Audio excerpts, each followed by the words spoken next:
Assalamualaikum warahmatullahi wabarakatuh. Sebelumnya dari kelompok kami yang beranggotakan saya Agung Setia Pamungkas NPM 2023-0029. Saya Rizal Maruf NPM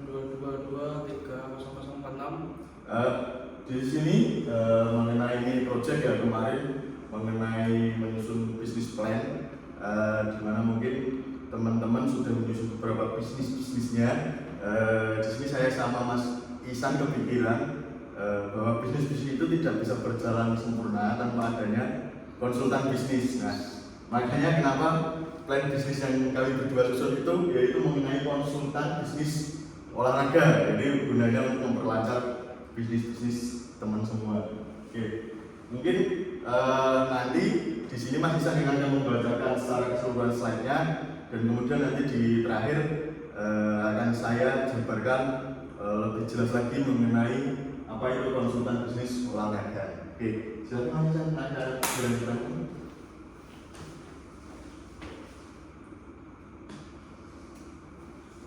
Pendahuluan. 1. Industri olahraga berkembang pesat. 2. Membutuhkan strategi bisnis profesional. 3. Peran konsultan bisnis olahraga. Apa itu konsultan bisnis olahraga? 1. Profesional yang membantu organisasi olahraga. 2. Menyusun strategi bisnis dan pemasaran. 3. Peningkatan performa finansial. Lanjut ruang lingkup konsultasi. 1. Manajemen klub olahraga. 2. Event dan turnamen. 3. Branding dan sponsorship. 4. Manajemen atlet. Analisis pasar olahraga. 1. Tren industri olahraga. 2. Segmentasi pasar. 3. Analisis kompetitor. Strategi bisnis olahraga. 1. Pengembangan model bisnis. 2. Optimalisasi pendapatan. 3. Strategi pemasaran digital. Manajemen sponsorship. 1. Identifikasi sponsor potensial. 2. Negosiasi dan kerjasama. 3. Evaluasi nilai sponsorship. Studi kasus. 1. Klub olahraga profesional. 2. Event olahraga nasional. 3. Startup olahraga. Manfaat menggunakan konsultan. 1. Efisiensi dan profesionalisme. 2. Pertumbuhan bisnis berkelanjutan. 3. Pengambilan keputusan berbasis data. Terima kasih.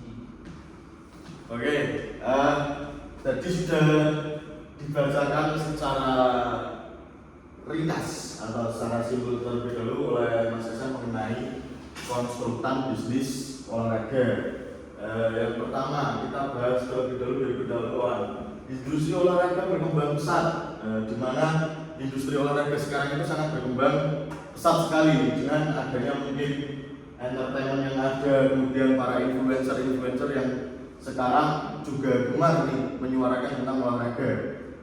Kemudian membutuhkan strategi bisnis profesional, di mana sebuah olahraga, event, klub dan sebagainya, organisasi olahraga itu membutuhkan yang namanya strategi bisnis profesional. Itu tadi. Kemudian juga bisnis olahraga, entah itu teman-teman memiliki lapangan, kemudian penyewaan jersey dan sebagainya, alat itu juga harus memiliki strategi bisnis yang profesional. Kemudian peran konsultan bisnis olahraga. Nah, untuk mencapai itu semua, maka membutuhkan peran seorang konsultan bisnis olahraga itu agar bisnisnya lebih profesional. Mungkin untuk bisnis yang kelasnya mungkin masih dalam lingkup lokal atau kecil, tanpa konsultan bisnis itu bisa, tapi itu tadi bisnis Anda akan stuck di situ dan kurang berkembang. Dan lanjut lagi. Apa itu konsultan bisnis olahraga? Ya, penjelasannya ketika di sini profesional yang membantu organisasi olahraga seperti tadi yang dibilang. Di mana sebuah bisnis olahraga itu membutuhkan seorang profesional untuk membantu sebuah organisasi atau bisnisnya untuk berkembang. Karena tanpa adanya konsultan itu tadi bisnis akan stuck di situ saja tanpa perkembangan. Menyusun strategi bisnis dan pemasaran, di mana biasanya para bisnis terutama klub olahraga yang ada di Indonesia itu membutuhkan strategi bisnis dan pemasarannya sendiri. Mereka lebih fokus kepada pengelolaan manajemennya saja, namun pada strategi bisnis dan pemasarannya akan membutuhkan bantuan sebuah lembaga atau perorangan konsultan bisnis. Itu budaya di Indonesia, mungkin di luar negeri juga sudah terlebih dahulu. Meningkatkan performa finansial. Sebuah klub dikatakan sehat dalam artian bukan hanya sehat secara fisik saja, jasmani saja, namun juga harus sehat secara finansial. Sehat finansial ini bukan berarti hanya uangnya banyak itu saja, tapi bagaimana mengelola uang yang banyak itu agar menjadi finansial yang sehat, atau mengelola sebuah klub yang keuangannya minim agar menjadi banyak keuangannya dan juga sehat secara finansialnya. Dan ruang lingkup konsultasinya itu seperti apa? Ini tadi konsultasi dari plan bisnis yang kita bangun berdua itu ada di manajemen klub olahraga. Kenapa manajemen klub olahraga? Selama ini orang menyoroti hasil prestasi, siapa pemainnya, siapa pelatihnya, event apa yang diikuti. Namun mengenai manajemen klubnya atau manajemen organisasinya itu hanya minim orang atau sedikit orang yang menyoroti, sehingga klub itu atau organisasi itu kurang bisa berkembang tanpa adanya manajemen klub yang baik. Event dan turnamen yang lagi ramai mungkin saat satunya akhir-akhir ini event lari, mungkin itu yang paling ramai. Turnamen-turnamen, entah itu futsal, padel, basket dan sebagainya. Ini penting sekali untuk konsultasi kepada konsultan bisnis, karena agar nantinya orang yang membuat event itu, yang membuat event atau turnamen itu tidak hanya mencari ada atlet yang berprestasi, atlet muda atau atlet profesional, tapi juga bisa menggait nilai bisnis yang ada di dalam event atau turnamen tersebut, entah itu dari sponsorship, dari brand yang ada, bisa menjadi event tahunan dan sebagainya. Mungkin branding dan sponsorship itu nyambung ini nanti keempatnya ini, branding dan sponsorship. Sebuah bisnis atau klub olahraga harus memiliki branding yang kuat. Di mana mungkin contoh ada suatu bisnis yang di situ berfokus pada produk-produk olahraga, mereka harus memiliki branding tersebut. Misal contoh brandingnya, di sini kami menawarkan peralatan yang original, standar internasional, seperti itu brandingnya. Kemudian sponsorship. Nah, kita harus pintar-pintar nih mengolah sponsorship di bidang atau dunia bisnis olahraga, di mana contoh sponsor ini, produk ini cocok dari bersama bisnis atau olahraga yang ada. Misalnya, kok kita bisnisnya tentang misal gizi atlet, misalnya kita bergerak pada bidang jasa pengelolaan gizi atlet, tapi sponsorship kita di situ contoh minuman alkohol, minuman soda, rokok dan sebagainya, itu kan tidak nyambung. Itu perlunya yang namanya konsultan bisnis olahraga. Kemudian yang terakhir, manajemen atlet. Atlet ini perlu sangat di manage. Kenapa? Banyak atlet-atlet sekarang itu yang namanya star syndrome. Jadi mereka baru naik performanya, mereka sudah terlena pada performa yang ada, dia stuck, tidak bisa naik, tapi yang terjadi hanya turun. Banyak juga atlet-atlet muda di Indonesia terutama, itu mereka sudah mencapai level nasional, timnas, keluar dari klub itu, mereka pulang, itu kehidupannya tidak termanage lagi, entah itu dari segi pola hidup sehat, entah itu makannya, tidur, latihan dan sebagainya, itu mereka tidak termanage dengan baik. Kita lanjut lagi. Analisis pasar olahraga. Itu tadi seperti yang di awal tadi, itu kita mengikuti tren industri olahraga. Yang tren sekarang ini apa sih? Contoh itu tadi, event lari, olahraga apa pedal, meskipun sekarang mungkin sudah tidak tren lagi. Kita harus melihat tren yang pada industri olahraga itu apa. Contoh tentang fotografi, di mana fotografer olahraga itu juga lumayan bisnisnya, tapi juga perlu dikembangkan lagi. Segmentasi pasar itu seperti apa toh? Itu yang juga harus perlu kita bahas. analisis kompetitor. Mungkin pada bisnis plan yang saya dan Mason bangun mengenai konsultan bisnis olahraga, kompetitor itu pasti ada, tapi bukan kompetitor yang gimana? Intinya kita berkompetisinya itu ya sesuai keprofesionalisan kita. Kalau kita profesional, pasti banyak nih bisnis-bisnis yang mengandalkan kita sebagai konsultan. Pertama juga mungkin yang memiliki bisnis itu kita juga harus analisis kompetitornya seperti apa. Itu juga tanggung jawab kita. Masa sebagai konsultan bisnis tapi tidak bisa menganalisis kompetitornya sendiri. Jadi seperti itu. Strategi bisnis olahraga.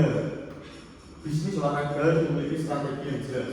Pengembangan model bisnis itu tadi kenapa saya mengatakan harus menggunakan korelasi bisnis. Ada di sini harus disesuaikan pengembangan model bisnis. Tanpa adanya konsultasi yang baik, entah itu mungkin ke konsultan profesional atau ke konsultan yang secara pribadi, sebuah bisnis olahraga itu tidak bisa berkembang. Optimalisasi pendapatan itu tadi yang sudah dibahas mengenai finansial juga itu bersaluran. Itu optimalisasi pendapatan yang ada seminim apapun itu dioptimalisasi. Contoh sebuah klub, kita contoh liga profesional yang ada di Indonesia, contoh Elite itu liga sepak bola yang ada di Indonesia. Pendapatan optimal, kita harus optimal dari mana pendapatan? Bisa dari penjualan jersey, penjualan tiket, kemudian ada tour dan sebagainya. Itu bisa menjadi pendapatan dengan yang bisa dioptimalisasikan untuk mengembangkan sebuah bisnis itu tadi. Jadi klub yang ada di Indonesia bukan lagi hanya sebatas ini sudah klub yang menggunakan hanya dana APBD saja, namun bisa juga menjadi sebuah bisnis yang profesional. Strategi pemasaran digital. Dunia sekarang di era sekarang ini menggunakan digital. Sangat bergantung sekali pada digitalisasi, di mana semua pengembangan pemasaran itu melalui bidang digital. Dan manajemen sponsorship, identifikasi sponsor potensial. Itu tadi sudah dibahas di awal. Sponsor seperti apa yang potensial untuk sebuah bisnis itu tadi. Bisnis sepak bola, mungkin sponsornya tapi dari toko alat bola basket atau bola voli itu kan tidak nyambung. Jadi kita harus identifikasi sponsor potensial. Yang potensial ini apa yang kita yang butuhkan apa? Misal dalam liga yang 1 tahun berjalan ini, kita butuh sponsor seperti apa yang potensial? Karena itu yang bisa menawarkan penginapan hotel kah, makanan yang bergizi kah, itu yang harus kita identifikasi. Negosiasi dan kerjasama. Semua bisnis pasti harus ada negosiasi. Kalau tidak ada negosiasi mau dijual kemana bisnis itu? Kita ambil lagi contoh lagi ke klub profesional. Ketika kita akan mendatangkan pemain baru, itu ada yang namanya negosiasi. Tanpa adanya negosiasi tidak akan ada kesepakatan antara kedua belah pihak. Evaluasi nilai sponsorship. Nah, ketika sudah mendapatkan sponsor yang potensial yang mungkin sudah berjalan tahun lalu sampai tahun ini, kita evaluasi nilainya seperti apa. Lanjut lagi, apa seperti? Studi kasusnya pada klub olahraga profesional. Tadi sudah dijelaskan juga event olahraga nasional. Seperti event-event yang baru-baru atau booming-booming itu tadi. Startup olahraga seperti apa? Itu studi kasusnya. Manfaat menggunakan ini manfaatnya. Tadi sudah dikatakan efisiensi dan profesionalisme. Sebuah bisnis akan efisien dalam hal finansial kah, SDM kah, dan sebagainya, dan juga menjadi bisnis yang profesional jika menggunakan layanan konsultasi bisnis. Pertumbuhan bisnis berkelanjutan, itu tadi. Selain berkembang, juga bisnisnya akan berkelanjutan. Pengambilan keputusan berbasis data. Nah, ini yang paling penting. Pengambilan keputusan berbasis data. Jadi tidak ada pengambilan keputusan saya mengambil pemain ini. Alasannya kenapa? Dulu apa? Karena saya suka pemain ini. Itu kan nggak ada datanya. Contoh sebuah klub voli, kita mau ambil pemain. Saya mau ambil pemain ini lah. Kenapa kamu ambil? Saya suka dengan pemain ini loh. Tapi kan kita butuhnya seorang center. Masa kamu ambil seorang itu blocker? Nah, itu buat apa? Makanya ini ada konsultasi bisnis, pengambilan keputusan berbasis data. Dan juga kan pelatih-pelatih atlet sekarang itu lebih suka atlet atau pemain yang versatile, atau artinya dia bisa bermain di berbagai posisi. Contoh bisa menjadi seorang blocker, bisa menjadi offset, opposite dan sebagainya. Jadi tidak hanya satu posisi saja. Itu juga harus berbasis data yang ada. Nah, mungkin itu saja mengenai bisnis plan yang diminta dari Mas Isan, mengenai konsultan bisnis olahraga yang ada. Harapannya teman-teman yang juga membentuk bisnis plan-nya mengenai bisnis di bidang olahraga juga tidak melupakan hal-hal yang tadi ada pada ayat presentasi kita. Jadi seperti apa menjadi bisnis yang profesional, kelas profesional, event profesional yang berkelanjutan, efisien, bisa memanfaatkan finansial yang ada. Itu setidaknya harus ada konsultasi bisnis olahraga. Itu yang selama ini mungkin kurang diperhatikan. Padahal bisnis-bisnis olahraga yang berkembang besar-besar itu pasti ada tangan konsultan bisnis di balik layarnya. Mungkin itu saja presentasinya. Sekian dari saya Agung Setia Pamungkas dan Saya Ihsan Ma'ruf. bila ada kekurangannya kami mohon maaf yang sebesar-besarnya. Semoga video yang kami tampilkan, presentasi yang kami tampilkan, bisnismen yang kita tampilkan bisa bermanfaat untuk umumnya kita berdua sendiri ataupun kepada teman-teman yang lain. Terima kasih. Assalamualaikum warahmatullahi wabarakatuh.